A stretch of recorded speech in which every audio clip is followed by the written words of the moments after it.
welcome to this 2-hour conversational webinar. We are pleased by your interest in today's topic, A Seat at the Table, Journeying to Our Beloved Community. My name is Pablo Kimson, and I work at Phil as Teaching, Research, and Program Assistant.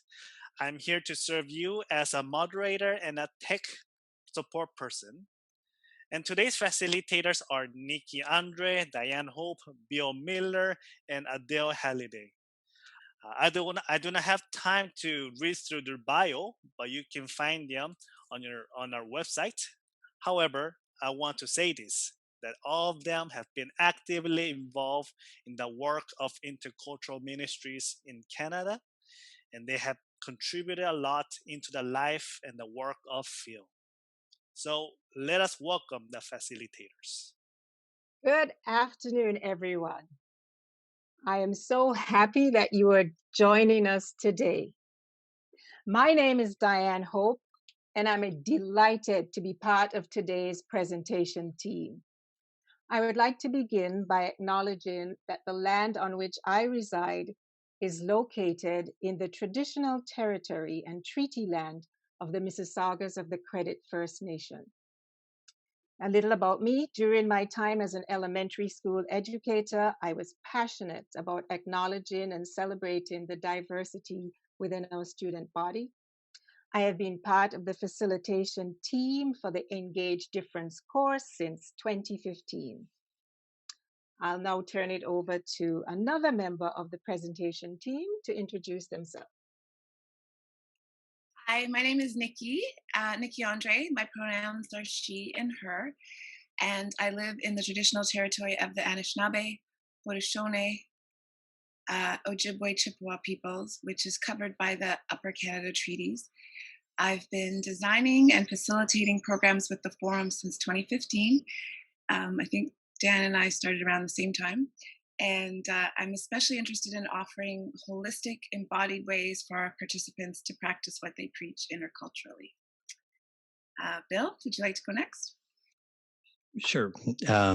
My name is Bill Millar, and I live in covenant with the Cree and Anishinaabe nations under what is called Treaty 1, first signed and sadly then first broken, and also the home of the Métis Nation. I'm a pastor, podcaster, and researcher with over 25 years experience in intercultural and cross-cultural ministry.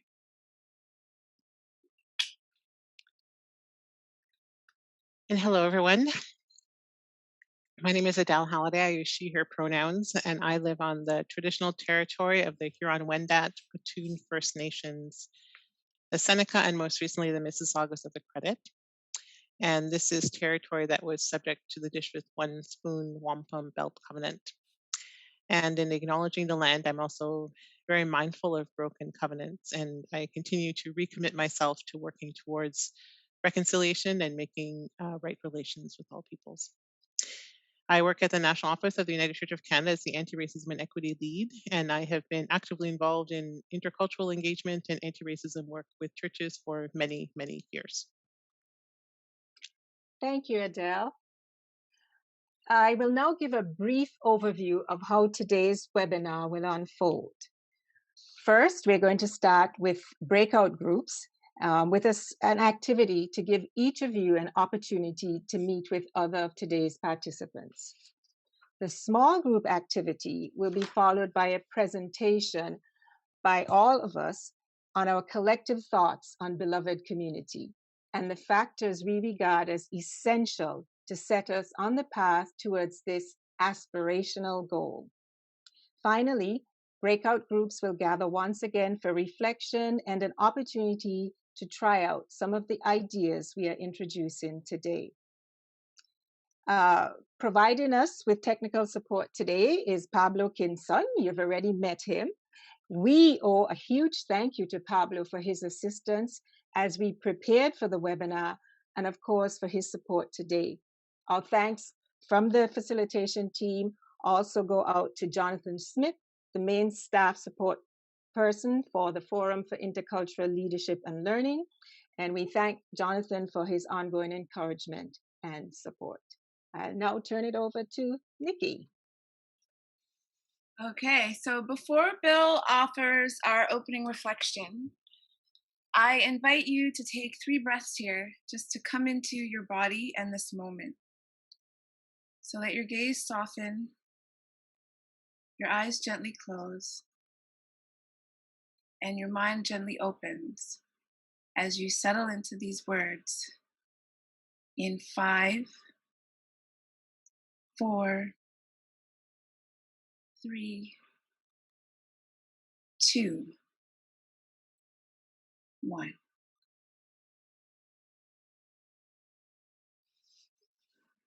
I'd like you to assume whatever posture is comfortable for you, to close your eyes if you like, or keep them wide open. Into your hands this moment, this event. Into your hands our distractions, our worry, our trauma, our disequilibria. Into your hands our resistance and our openness, our hunger for deep connectedness, and our surprising adaptation to virtual interconnection. Into your hands and each other's, our conversations, our listening. Into your hands and each other's, our needed reconfiguration of neural pathways, our consciousness of unconscious bias, our deep desire to open ourselves to others, our desire to love and be loved, our longing and belonging.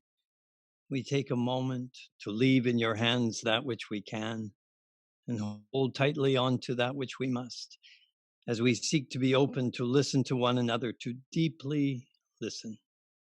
For it's only by listening to one another that we can achieve the wisdom we need.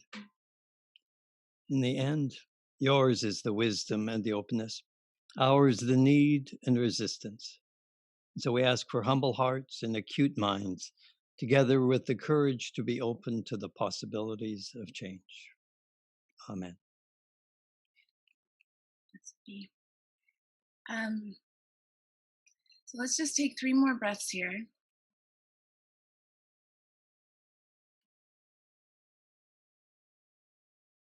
And then our eyes will gently open as we prepare to reflect on the quotes on the screen. These quotes were in your pre-registration package, so you can refer back to them there. But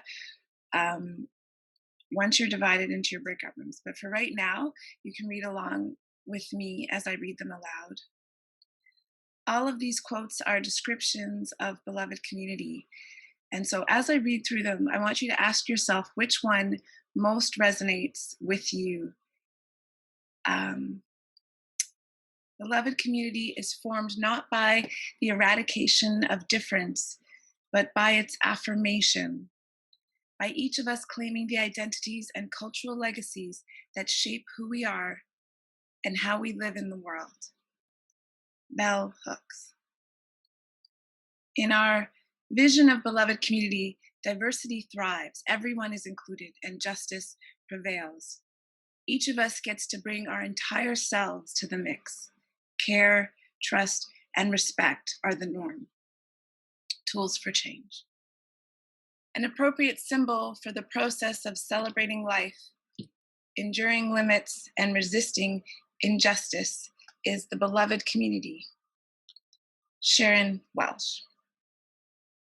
The beloved community is not an organization of individuals seeking private and selfish security for their souls. It is a new adventure, a spontaneous fellowship of consecrated people seeking a new world. Clarence Skinner. Our goal is to create a beloved community, and this will require a qualitative change in our souls, as well as a quantitative change in our lives. Martin Luther King Jr.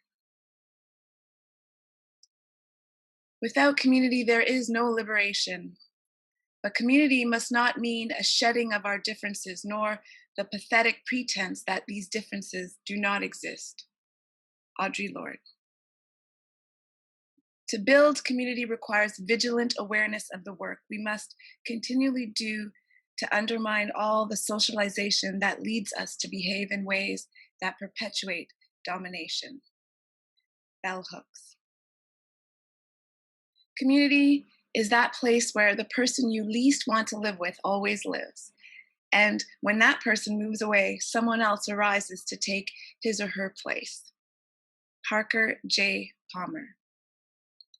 A proper community, we should remember also, is a commonwealth, a place, a resource, an economy.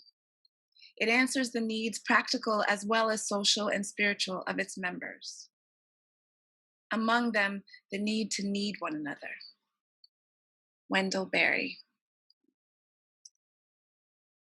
So now, as we send you to your breakout rooms, we're going to take a minute of silence for folks to think about why the quote they've chosen resonates with them.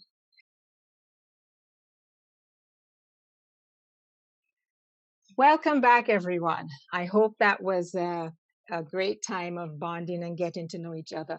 Before I start with the presentation, I just wanted to make a note that today we were lucky to have, I think, one or two people who spoke French join us.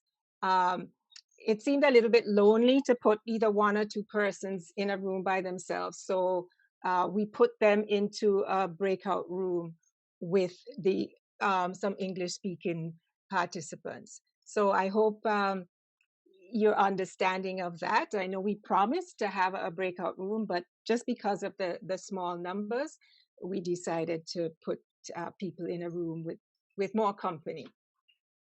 And if you would like an interpreter in the room next time, if you could maybe let Pablo know in the chat, and we'll arrange to have an interpreter. You could chat with them at least if you have any troubles understanding or need some interpretation. Thanks, Nikki. Okay, so the goal of this segment of the webinar is to unpack the model of Journey to Beloved Community we are introducing today. None of us, I don't think, can be unaware of the inequities in our social and economic fabric unmasked by the COVID-19 pandemic. Insecure work with no benefits, low wages that force workers to work on more than one job, underappreciated work hailed as essential, but not necessarily compensated as such. I could go on. Most glaring, perhaps, is the fact that these inequities, as well as the dire health outcomes of COVID-19, are most evident in Black and Indigenous communities, as well as among other peoples of color. Rebuilding with better working conditions for all, as well as adequate social supports, has many parallels with becoming a beloved community. As Martin Luther King Jr. said, our goal is to create a beloved community, and this will require a qualitative change in our souls, as well as a quantitative change in our lives. At PHIL, Forum for Intercultural Leadership and Learning, we view beloved community to be just intercultural community. In just intercultural community, each member of the community is able to be fully themselves in their unique identity, and each culture is fully able to express itself. At the same time, members of the community are willing to be shaped by other members. In addition, poverty, hunger, and homelessness, racism, and other forms of discrimination are not tolerated, but are intentionally addressed with the goal of eliminating these scourges. In other words, in just intercultural community, not only is cultural difference acknowledged and valued, social and economic justice is also achieved. In the spiral model of the Journey to Beloved Community we will be sharing with you today, the quantitative change in our lives is emphasized in 6 tenets we deem to be essential to bringing about this change. But first, let us introduce the individual pieces that came together to create a spiral model of the Journey to Beloved Community.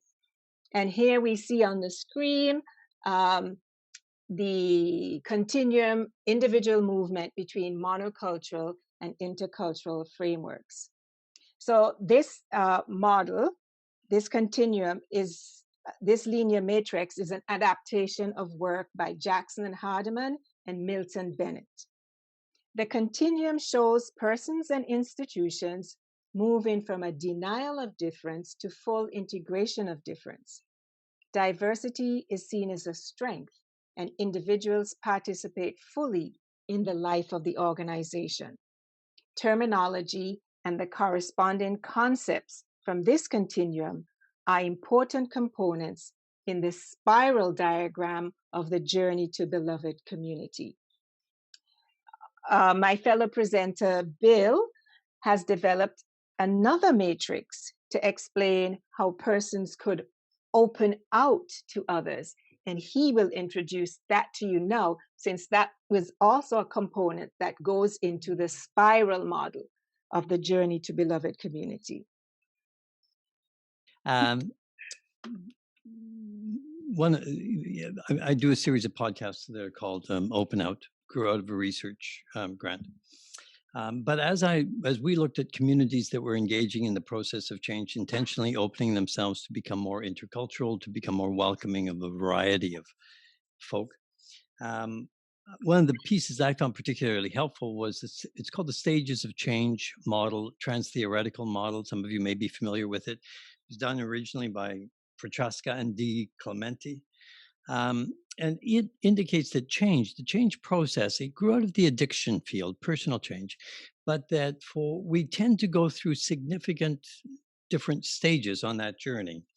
From pre-contemplation, when we're not yet really beginning to think about change, not thinking seriously that we need to contemplation, when we begin to think, yes, maybe we really do need to change. Maybe there's something happening here.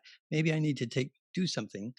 To preparation, when we have a sense, yes, we really do need to change. I need to change. And so then we go into a time of preparing to actually do that. Into the action or engagement phase, when we're actually involved in the process of changing. And then maintaining, where we try to sustain a changed reality. So looking at that in terms of communities of faith and other communities who were seeking to become more culturally open, more intentionally open, I tweaked it a bit and just used slightly different language, and used the language of that we tend to move from curious to considering to committed to commencing and on to continuing. And what's significant is that at each of these stages, we need different things. We need different kinds of information. We start maybe a little bit more heady. We tend to be perhaps, we need information about why we're just mildly curious. And then as we move along, the kind of knowledge that we need is deeper. And so we have to have more understanding as we move then along further. We need more tools and specific resources. And at the end, we kind of just need wisdom. But a part of the journey is that for communities at different stages, they have different needs. And that really is what that diagram is trying to show. So it seemed to us that the process of change described by Bill would be occurring in the movement from monocultural to intercultural community. How then could we represent the fact that these two processes were occurring at the same time? We also wanted to show that movement along the two continua, the monocultural to intercultural, and Bill's continuum starting with curiosity, we wanted to show that movement along these two continua is not linear. To meet these challenges, we settled on the idea of a spiral with changes in color to represent different stages of progress to beloved community. And Pablo, if you'd be so kind as to throw up that slide with the spiral, and I'll speak to that. It comes after this, after Bill's slide. Yes, thank you. Thanks, Pablo. So where we found, so here's, it seemed, oh, sorry, I've lost my place. Okay. Where we found similarities in the descriptors for the different stages, similarities between the two continua, we combined the headings for these stages. So for example, the orange color corresponds to minimization on the monocultural to intercultural continuum, and also to curious on the open out continuum. It is important to recognize that the journey to beloved community does not proceed in a straight line. Progress seems to be made and then falls back. Communities with the best of intentions engage in initiatives that frizzle out. There's burnout and disillusionment because of the nature of the work. Unresolved conflict may hinder forward movement. The spiral representation shown in this spiral on this slide allows us to imagine that as we get to the center, as we get closer to beloved community, we are going deeper and even deeper in our relationships across diversity. In the same way as a pool of water could be deepest and densest at its center, with gentle and shallow ripples emanating from the central core. So let us now look at the completed spiral representation of the journey to beloved community. And here we are. And this is a very busy graphic representation. Because now we see that the spiral is overlaid by 6 rectangular boxes and accompanying quotes, 5 of which are directly from Martin Luther King Jr.'s writings. So just a reminder again that this was also sent out in your pre-webinar registration package. So I hope everybody is able to see the tiny font that is on this representation.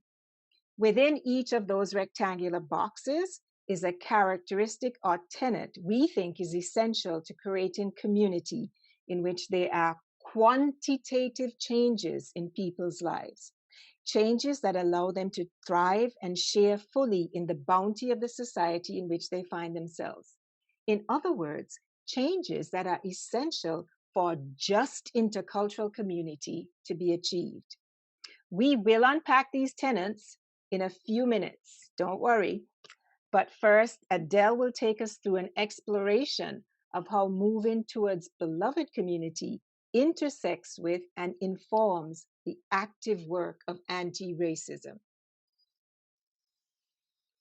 So in some ways, when we're talking about becoming the beloved community, it will not happen by accident.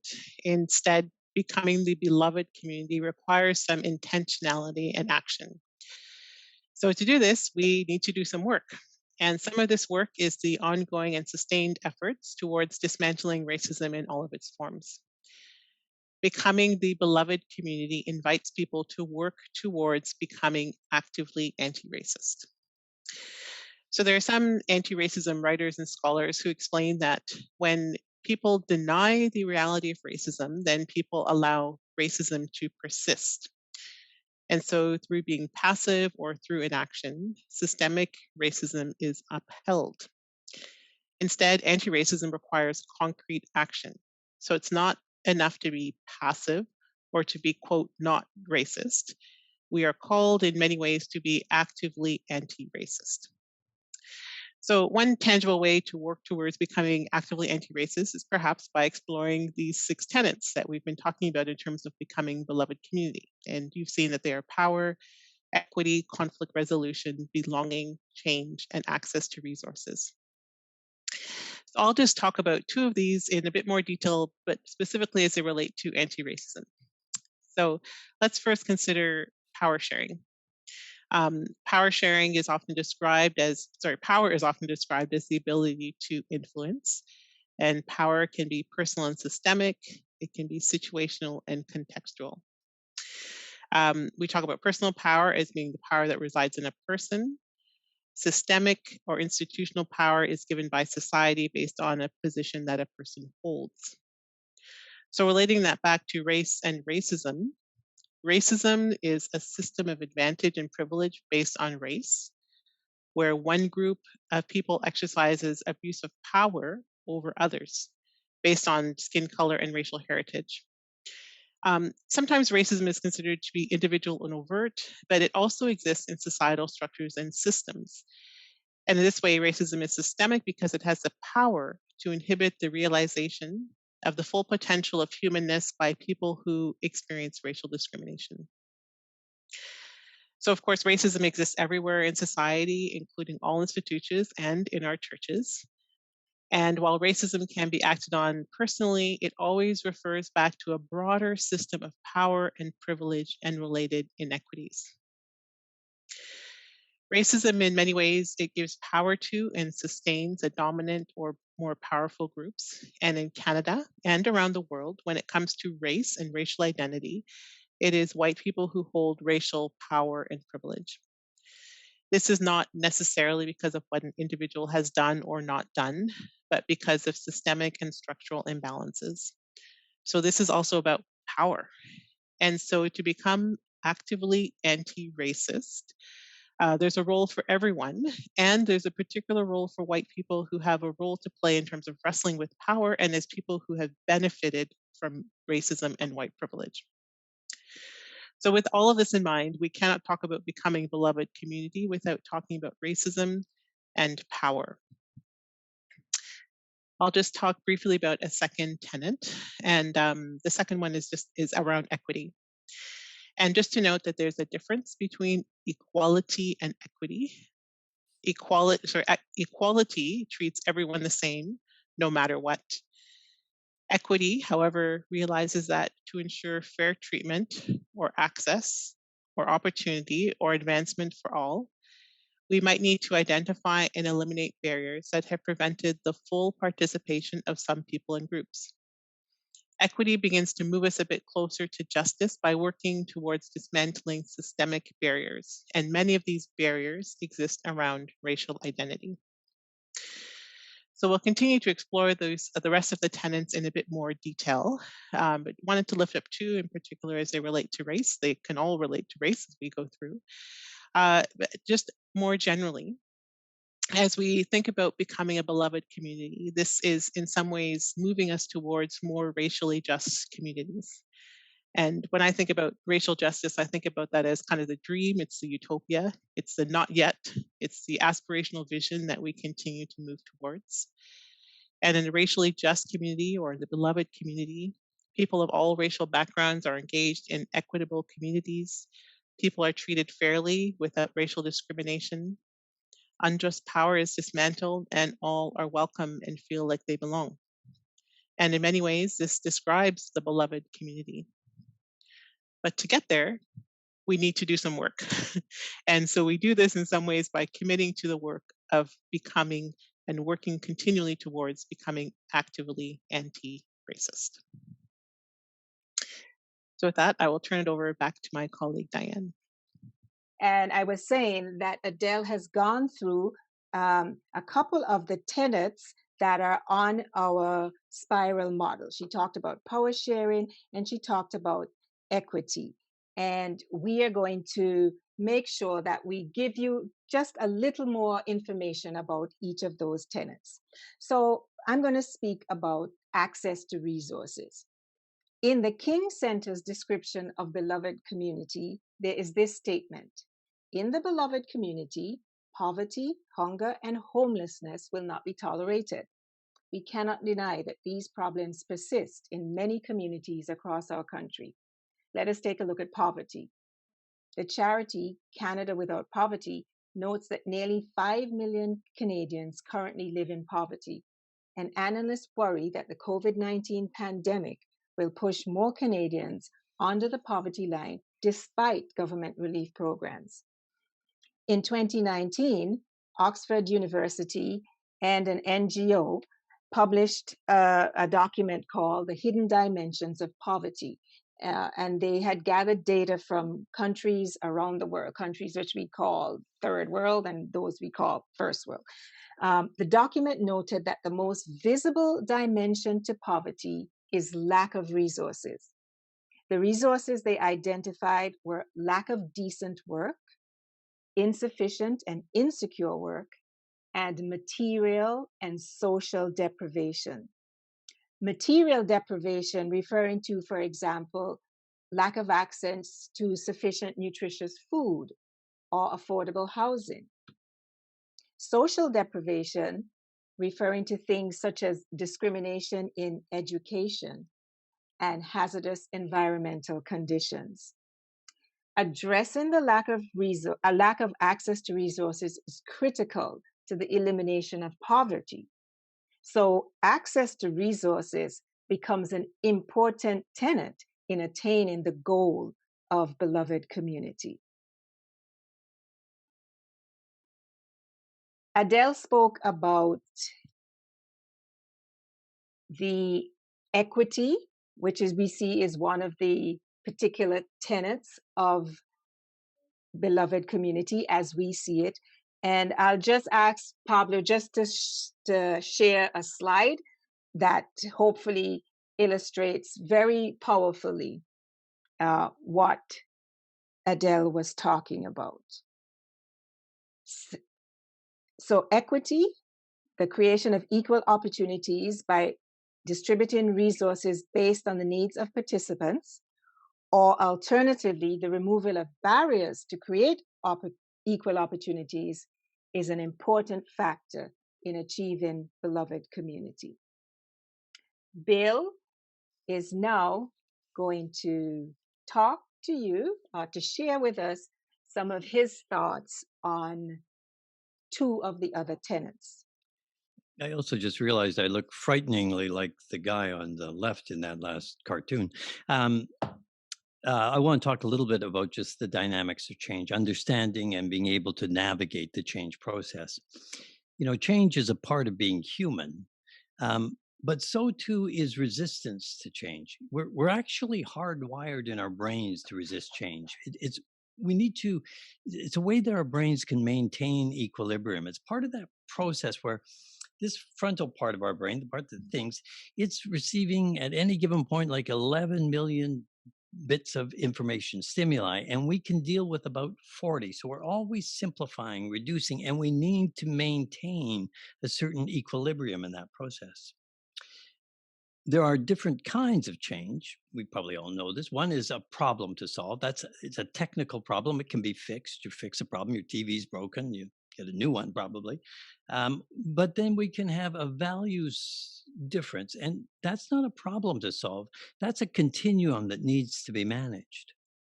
There are life-altering changes. These are significant, but they're temporary. It's what we thought COVID was going to be initially.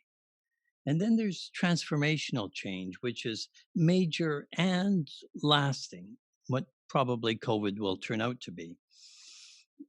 It's also how when we are trying to transform our faith communities, we want to talk about and be engaged in that transformational process. And that transformational change, that involves rewiring our brains, reconnecting how we think. And so it needs a time of chaos in order for that to happen. That creates the disequilibrium that's needed, that confusion, when we don't necessarily not only know the answer, we might not even know the question. And so we enter this unknown, unmapped, uncertain area.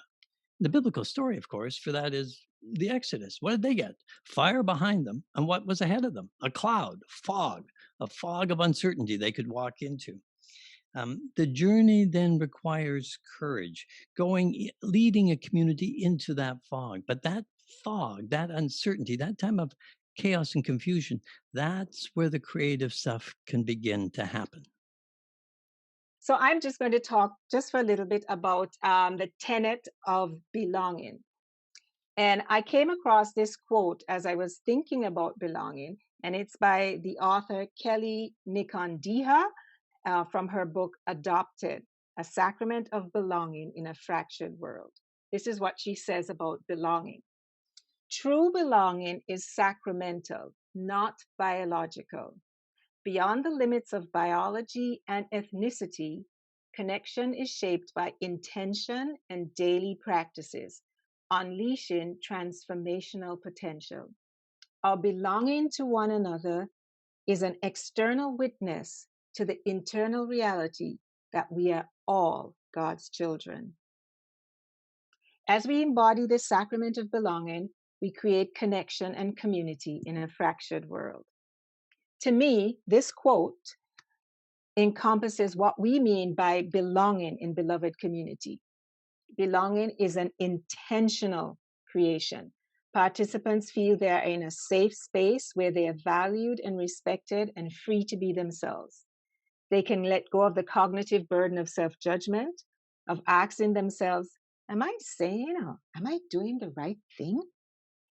Individuals see themselves reflected in the community. They recognize that as members of the community, they have certain rights and responsibilities. They experience the feeling of being at home. And I think, Bill, were you going to say a little bit more about power sharing at this time? Yeah, I'll try to. Power is the ability to affect change, to make something happen, to determine an outcome. Now, and power hides in all human relationships, not only in overt expressions of it like authoritarianism or victimism, but it sneaks into our assumptions. It infiltrates our expectations, our models, our thought patterns, our inner processes. It lies latent in those assumptions and all of that that's going on inside our minds. And the antidote to power is what? Power becomes a problem at certain times, and the antidote to it is vulnerability. And vulnerability itself is one of the keys to this idea of beloved community, of creating intentionally open community. Person I have great respect for, Damber Kodka, who is Nepali-speaking Canadian pastor, put it this way on one of my podcasts. Each of us should give away their power and create this space, a very vulnerable space where everyone can adjust, be accommodated together, irrespective of their culture and traditions. And so intentional vulnerability is a part of this process of building a beloved community. Just want to touch on a couple of key points to remember related to power. One is bias, implicit bias. Bias is universal. It's part of that process by which we're reducing everything down. So everyone has bias, but it's changeable. Once we understand it, we can change it. Privilege is not universal. It's selective. Certain people have it and others don't. It's also much more difficult to change. Bias and privilege together creates a very dangerous power, a toxic kind of power. And so we need to engage in intentionally deconstructing our assumptions, decentering the logic, that Western way of thinking, get it to move over a bit, and destable our structures, at least for a time, in order to create room for one another. Conflict is a dance. We struggled with what to call this tenet. We started with conflict resolution, and then we moved to conflict transformation, and we've settled on conflict engagement. Our language is imperfect, but we wanted to get at this idea. It's the final tenet of this model, and MLK speaks of reconciliation as a redemptive salvation for civilization. He talks about agape and developing this kind of love that turns opponents into friends. And this isn't about avoiding disagreements. It's not not seeing or naming where and how we differ from others in our community. It's about engaging our differences from a position of love and goodwill. A participant in one of the workshops I was co-facilitating described this beautifully when she said, in my culture, conflict is a dance. She went on to explain that sometimes we dance fast, sometimes we dance slow. Sometimes we dance very close to one another, and sometimes we dance further apart, but we never wash our hands of one another. And that's because we consider each other family. And I believe that this is the kind of love that MLK was speaking of when he speaks about agape, a love that demands that we see all of humankind as part of our family. Sorry, the phone's ringing. In the Engage Difference program, we reference Glenn E. Singleton's book, there it is, called Courageous Conversations About Race, when making covenants with each other about how we will spend our time together. And we promise to the 4 agreements he outlines in the book, which you have in your package, the full, like the sort of the breakdown of those, but I'll just go over their names. Stay engaged, experience discomfort, sit with that discomfort, speak your truth, and expect and accept non-closure. And so we ask that that you commit to these agreements in our time together today, and you draw on these principles in the messy and often fraught work of reconciliation and becoming more just and intercultural communities. Community. Go to the next slide. There we go. So remember that becoming a true community is a practice and a process. And that, as our spiral diagram denotes, it's not swift and it's not linear. And after the honeymoon phase of celebrating all that we have in common comes the chaos of being confronted with how much we differ. And according to Scott Peck, which is the model that we're looking at, his model that we're looking at here, it is what happens next in that is the hardest and the most crucial part of developing true community. And that's this emptiness stage. Bill started to get at it when he talked about being vulnerable. This emptiness stage, as Scott Peck calls it, is where those members with the courage to be vulnerable and to sit with the discomfort let go of the barriers keeping members from being their full selves and fully present. This is where the honest and the meaningful and the courageous conversations start. And without these brave and vulnerable connections, true beloved community can never be achieved.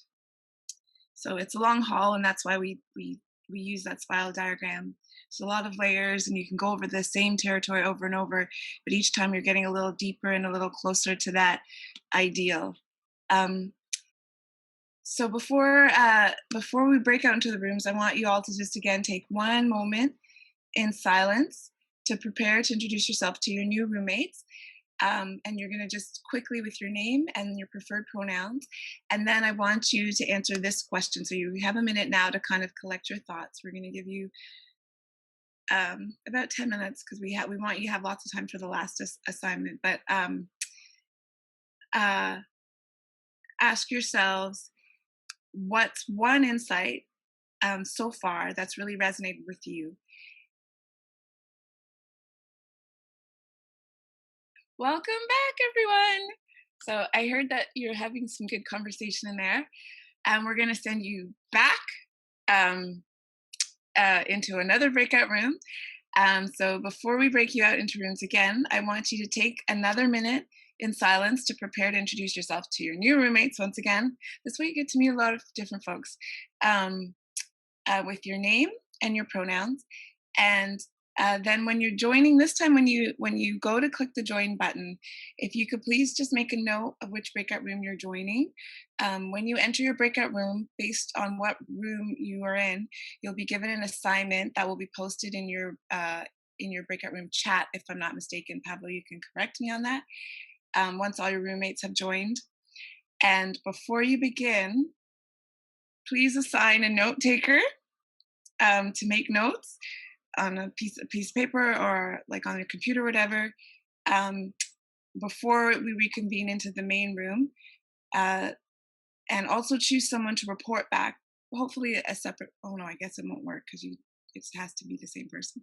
So someone to report back to the wider group on some key insights that you came up with in your conversations. I was hoping we could get 2 people, but there's not a way for you to bring the chat back. So it's going to have to be the same person that takes the notes that is your spokesperson. And your spokesperson is going to have a minute to present your group's insights to the others. So watch for those halfway markers and those like 1 minute to come back so that that person has enough time to collect their thoughts. You just watch the top of the screen for your reminders. And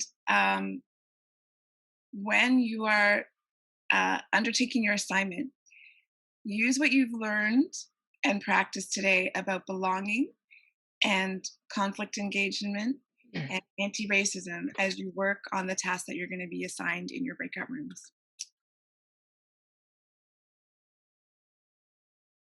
So welcome back, everyone. We hope you had a very fruitful time as you joined in your groups to discuss things.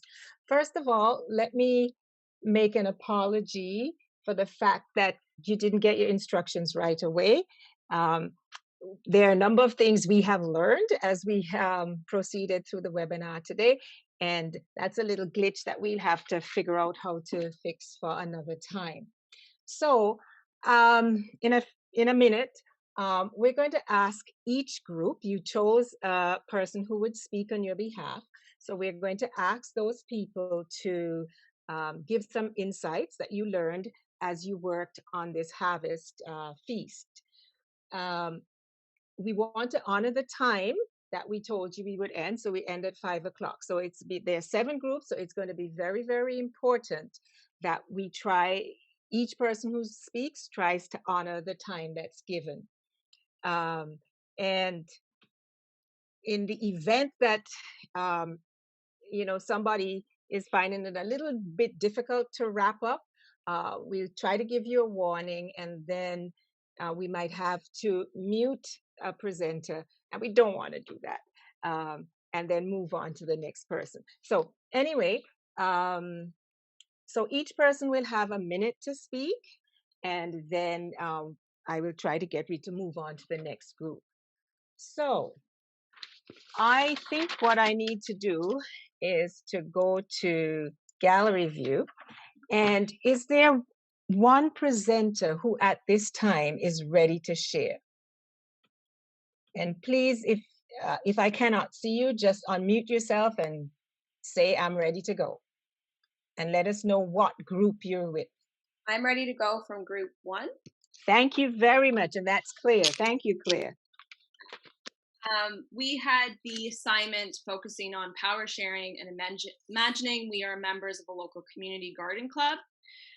We are asked to plan the season, end harvest, and the feast menu. So we had 2 questions. One was who plans the menu and how? And then who decides what to grow at the start of the season? So when we discussed with our group, it was pretty awesome that we really came down to the conclusion that we don't actually get to plan the menu, creation does. We get to plant things in the ground, and those are from the, let me just try to get my notes, from the educated people, the knowledge of the land, and know where to put the plants. So we can plan and we can prep and we can learn and we can plant and we can create, but in the end we have to be flexible by what is produced at the end of the season. And that comes from all of the stages of all the things that we do together as a community. And then at the end, we had a beautiful lady, Karen, she said, when creation is ready, when creation is ready to celebrate, it is ready to celebrate. So it can't be decided on a time, it's when the food is ready. And then we can create whatever is available. If it's 1 tomato or a potato, we got a potato salad. So that's kind of what we came up with. Thank you, Claire. Thank you very much. Wonderful. Now, is there somebody else ready to go? Just jump right in, please. I heard a voice. Yeah, Selena, we're group number 7. Thank you. So we had equity, and I'm going to tell you, we have no menu. We are still stuck on who are we inviting and how are we inviting them, and we had a great conversation about it. So we knew that we wanted to invite people outside of our garden club, the larger community, but that question of who is something we really teased out. We agreed that how we would advertise it would probably influence who we were inviting. If we're using flyers or social media, that's going to limit the people that we're able to access. People who don't have internet wouldn't be able to see the invitation if it was just on social media. And so we asked ourselves, how do we reach out to those we normally wouldn't? We talked about going out into our community, walking around, passing out invitations, and kind of the final conclusion we got to is the relational component that was so important for us. We talked about maybe putting a big sign outside of our garden to invite people who'd walked by it and enjoyed looking at it all season, and then they could come and participate in this final feast with us. We talked about allowing people to self-select whether they wanted to be a part of this by putting the invitation out, but maybe, not being too pushy. We talked about leaving the door open so that anybody could come and join us no matter how late it was. And we really wanted to think about who normally would not feel welcomed and why. Is there more work we need to do? Is there more work we need to do in our invitation? Do we need to make the space safe for people? And how do we do that? And maybe we needed a variety of different approaches. So we came to that idea that understanding people's needs is really relational. And so we need to take a posture of listening, and talked a bit about we're not going to achieve equity, but we want to get there inch by inch, maybe cucumber by cucumber. And that's so that. much, Selena. Thank you. And I love the fact that you had to wrestle with that. And someone else, another group, please. This is Chung Yan. I'm from group 1. I need to leave soon, so if it's okay for me to go ahead, is that okay? From group 1? Yeah, group 1. We're the ones that talk about the menu. And so I echo the first reporter on all the points. So building on that, I'm not going to repeat anything that she said already. So the menu, we decided on doing a potluck instead of deciding on who would decide on it. So that really dealt with the power sharing. Everybody brings what they bring in the value that they have around the table. And we talked about the growing, in terms of what's going to be growing, is going to be decided by creation as well.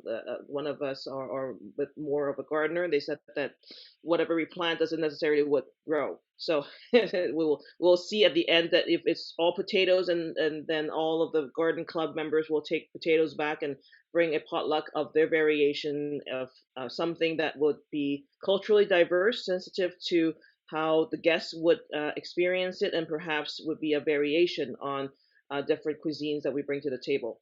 There would be a balance of flavors, and perhaps there's some stories that could be shared among the dishes from where the origins or heritage, and that could build conversations. But I will stop there so that it's not taking overly more time than that. That's where we ended. Thank you so much, Shanyan. And my apologies if I didn't get your name exactly correctly. And just for my benefit, you said you were in which breakout room? It's 1-3, I think that was. Yeah. She's in 1, I think. Yeah. Okay, but Claire was also in breakout room number 1, wasn't she? Correct. It said 1 on my things, but I'm not sure. I could be wrong. Oh, okay. All right, I think Chung Yan was in number 2. Oh, yeah. Okay. I think that was number 2. All right. Number 2. Thank you, Dev. He's on it. Okay, good. So now we have who is speaking next? Is Group it Bill? 3, is that okay, Bill? Yeah. Take it away.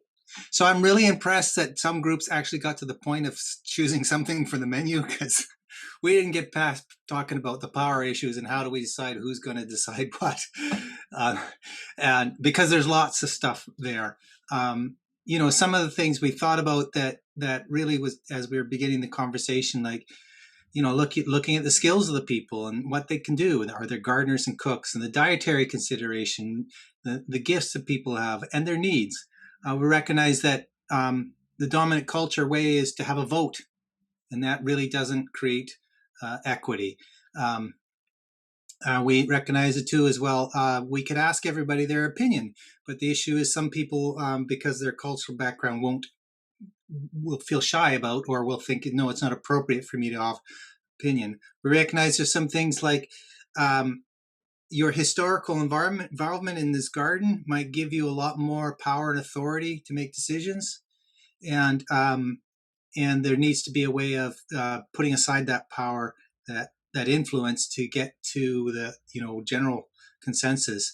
And also, some people are more able-bodied. They are the ones that can be putting the shovels to ground, and the group may think that they have a great deal more than say in what's chosen, even though that wasn't. And maybe this is more of a personal one, but I thought it was a poignant coming out of it. We talked about giving up power then. And putting it this way, giving up power to the point where you're enabling the invitation to the table of the non-dominant group. So the white folks are the dominant group, but to give up your power that you have from the culture to the degree that's necessary, so that those who don't have that natural place at the table can be accepted. The interesting thing is that I think that as a white person with lots of cultural authority and power, I might have to give up more than I think I have to, so that I can get back to a place where there's a balance. And we talked, and one last point about recognizing those that aren't seen in order to create the equity we're looking for. We need to intentionally see those whose voices are not recognized, accepted, or valued. So And much, Bill. yeah, we didn't get to potato salad. That was a great idea. Okay, I'm so happy you got to wrestle with it, because this is part of the journey, wrestling with all these different concepts and ideas. I think we have 3 more groups to go. Who's ready to go? Go. I'm Adrienne from Group 6. From Group 6? Yes. Adrienne? Oh, yes. Thank you. Yeah. We had accesses to resources, and we were asked, we were told we were going to, how are we going to pay for the harvest feast, as well as paying for the land that the garden is going to be on and the tools that we would need. So one fundamental question we had was, are we assuming that we are the beloved community, or are we starting from where we actually are, which is an aspirational beloved community? Because if we are a realized beloved community, then we could all be honest about where we are and what we have to give. And those who have money to contribute could do that openly, and those who have other ways to contribute, their gifts, their cooking skills. We had a suggestion that there could be dance and theater and songs that could be part of the Harvest Festival, so everybody could have a chance to give what they have.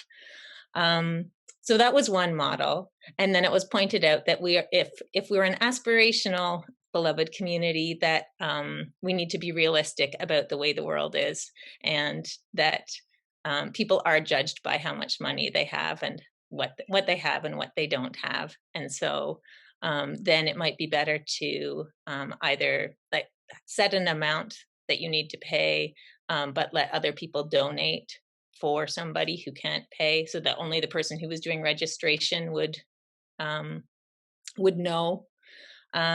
We talked about doing pay what you can. We talked about raising money through selling produce and canning, and maybe putting on canning workshops and gardening workshops to raise money together.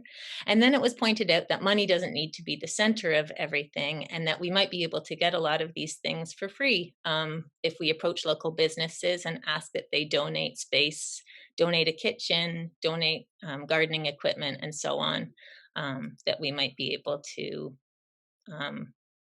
have accesses to resources without actually involving money that much at all. Wow, so many ideas. I love it. Thank you, Adrienne. And that was Group 6. So we have 2 more. So I think it's Group 4 and Group 5. I could go for Group 4. We also had the question of access to resources for the garden and the harvest meal. So we talked about the book of Acts, where all the disciples pooled their resources, the community pooled their resources, and it was distributed to people as they needed. That we thought that might not be the first step, but that we would seek justice where all barriers are removed for people. We talked about maybe passing the hat, but there were the risk of embarrassing someone who didn't have anything financial to contribute. We talked about the importance of knowing people, knowing one another in the community, who has and who doesn't have. So knowing one another well enough so we don't embarrass one another.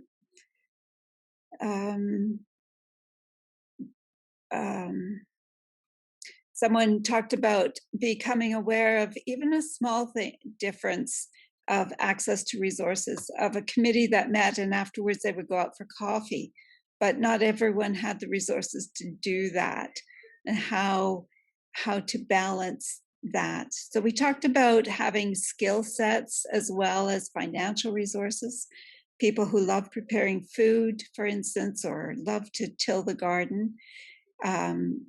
So to determine talents and skills as well as other resources in the community, appreciative inquiry to what we have already among us.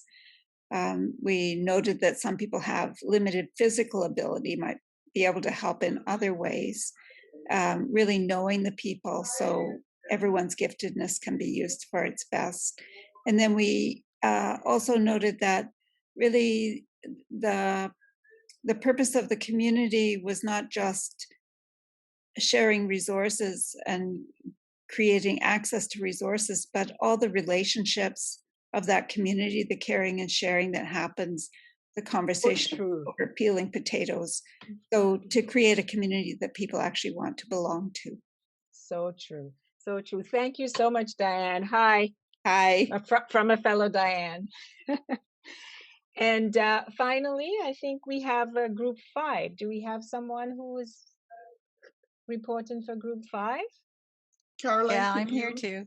Help out here. Well, I was thinking somebody else could do it, Yvonne, so I wasn't going to say anything. I thought Marlene was taking some notes, but she hasn't spoken up either.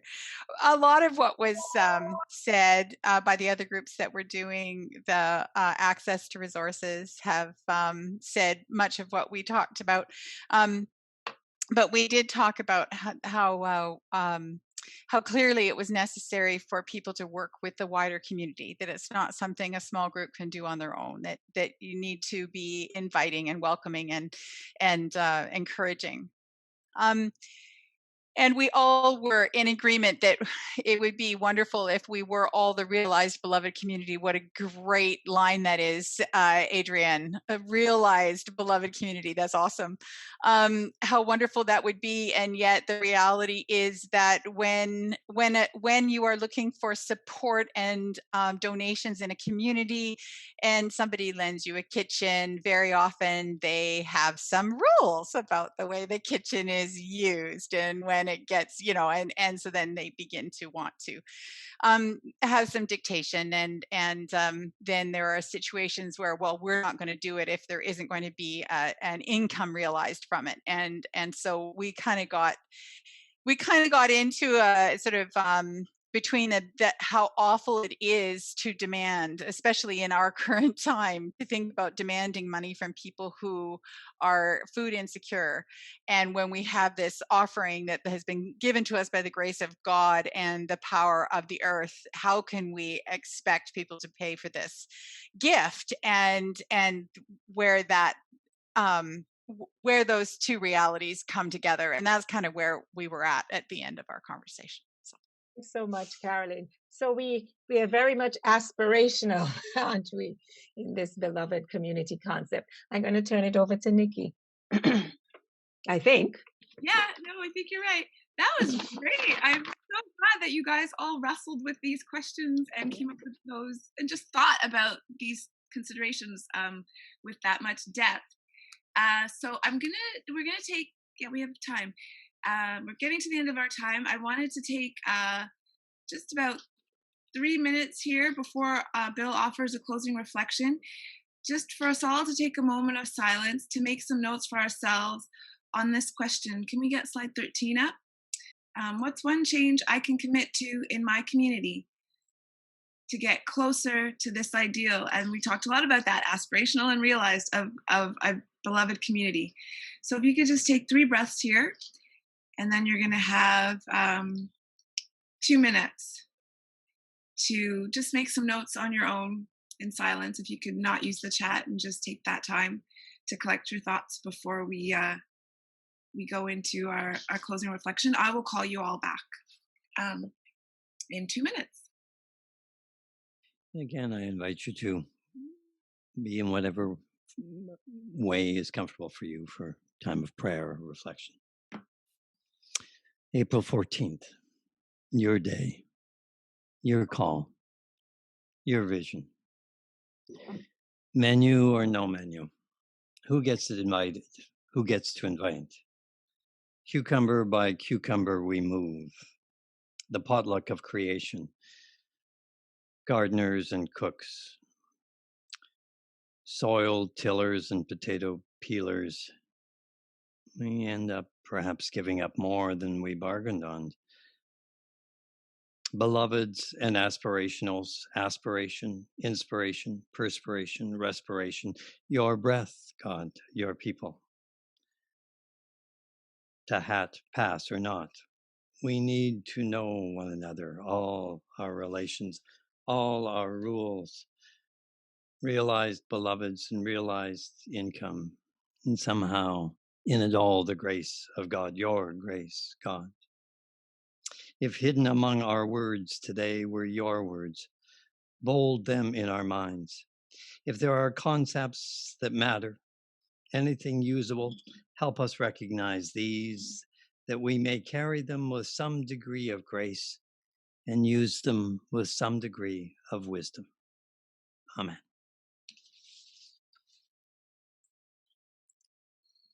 Amen. Wow. Once again, thank you, Niki, Dianne, Bill, and Adele, for leading us through a rich and engaging webinar. Thank you. Also, I want to thank our two interpreters and translators, Albert and Isabel, for doing all your hard work in interpreting throughout this webinar. And also, Jonathan, thank you for your backup tech support. This is Phil's first series of 4 webinars being offered this spring and summer. And pretty soon we'll have our May webinar registration open. So, we're just working for our details. Once they are ready, they'll be open on our website, and we'll also let you know through our email. And I just want to take this opportunity to say that we are able to offer these webinars for free and accessible to as many people as possible through the support of individuals. We know that these are difficult times for many of us. However, if you are able, please consider a donation. On how to make a donation, you'll soon receive a separate instruction email from me after this webinar. And lastly, if you want to sign up for our e-newsletter and learn more about what Phil does, leave your contact information in the chat box or simply email me. And wherever you are, have a great afternoon or evening. Peace.